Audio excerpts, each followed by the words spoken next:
এয়ারপোর্টে ঝামেলা, আবার বাইরে যাইতেছে, হঠাৎ করে রাত্রে যেদিন যায় তারপরে দিন রাত্রেবেলা 4-5টা মোটরসাইকেলের লোক চলে আসছে, বললো আমরা এই লীগের সদস্য, আপনি অনেক টাকা ইনকাম করছেন, 15,000 টাকা দিতে হবে, 1 লাখ টাকা দিয়ে দেবো।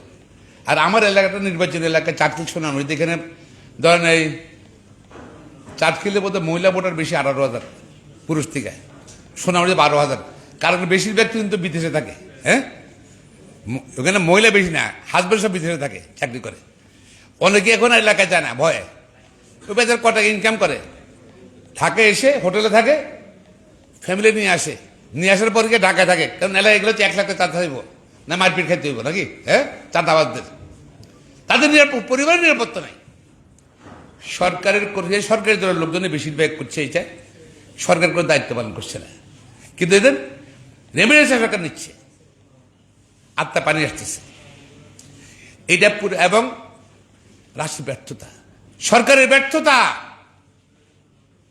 আমার মনে আছে, আমি তো লয়ার হিসাবে যে কোনো একটা দেশে অ্যারেস্ট হয়েছিল, বিদেশি, তার আমেরিকান, আমি তার লয়ার ছিলাম, এমবিসি যোগাযোগ করছে, আমার লয়ারের যোগাযোগ করছে, যে কদিন মামলা হয়েছে কোর্টে হাত বাদ দিতে আমি না হবে, প্রতিদিন এমবিসির লোক কিন্তু আমার চেম্বারে চলে আসতো এবং গাড়ি করে একসঙ্গে যেতে দিত।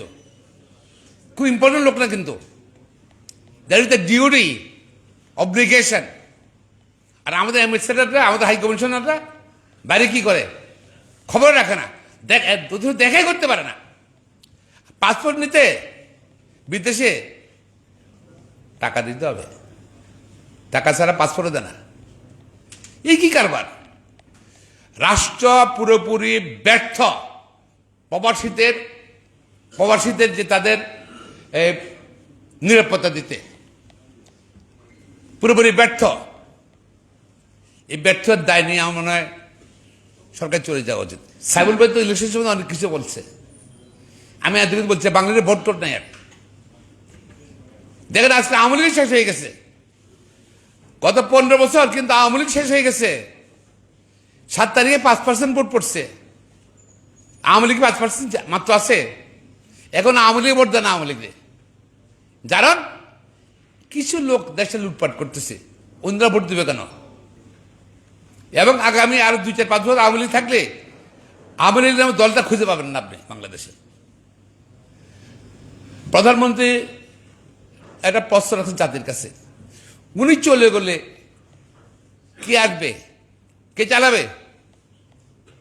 আরে প্রধানমন্ত্রী, মাননীয় প্রধানমন্ত্রী, আপনি চলে গেলে এখানে এই যে স্টেজ যারা আছে না, তারা ভালো জানে, বাইরে যারা আছে তারা ভালো জানে, স্টেজের দরকার নেই, ভালো জানে। আমি উত্তর দিতে চাই, বাংলাদেশে কোনো নির্বাচিত সরকার নাই, আইন শৃঙ্খলা বাহিনীর সরকারি কর্মচারী ব্যবহার করে আপনারা নির্বাচন করছেন, নির্বাচন দেখাচ্ছেন, পার্লামেন্টে বসছেন।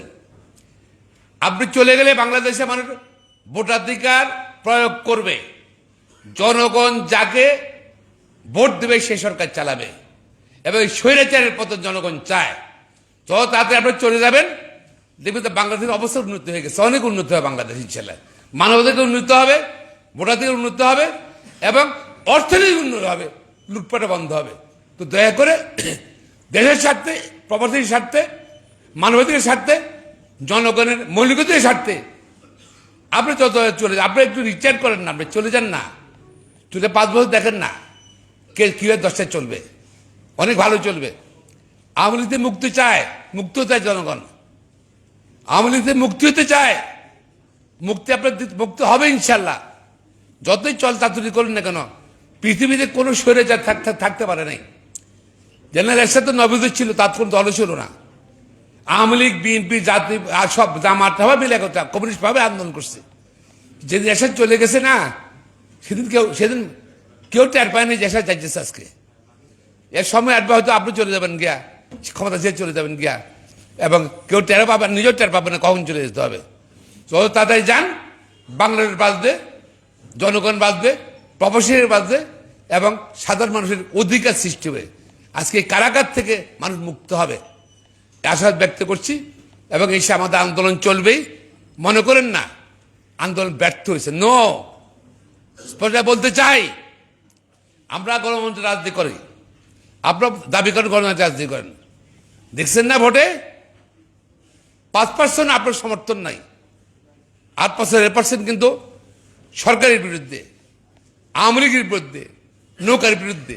এই জন্য আপনার নৌকাকে এখন মানুষ পছন্দ করে না বলেই তো উপজেলা নৌকা উঠে দিচ্ছেন, নৌকা উঠে দিচ্ছেন। কারণ নৌকা মানে মানুষ জনগণের ভীতি পায়, ভয় পায়, নৌকা আওয়ামী লীগের ভয় পায়। সুতরাং তাদের চলে যাওয়ার ব্যবস্থা করেন, ব্যবস্থার সিদ্ধান্ত নেন, দেশকে বাঁচান, জাতিকে বাঁচান। আর যত কিছুই ভাবে আপনি ইতিহাস লেখেন না কেন, যতভাবে বলেন না কেন আপনি এই করছেন সেই করছেন, চলে যাওয়ার পর আপনি ইতিহাসটা, আপনার সময়টা, আওয়ামী লীগের সময়টা বাংলাদেশের কালো অধ্যায় হিসাবে বিবেচিত হবে ইতিহাসে ইনশাল্লাহ। এবং আমাদের আন্দোলন চলবে, জনগণ আমাদের পক্ষে আছে। আন্দোলন যে কোনো সময় আন্দোলনের গতি অনেক উপরে উঠবে, তৈরি থাকার জন্য আহ্বান জানিয়ে আমার বক্তব্য শেষ করেছে। খুদা হাফেজ। বাংলাদেশ জিন্দাবাদ। শহীদ জিয়া বেগম খালেদা জিন্দাবাদ। তারেক রহমান জিন্দাবাদ।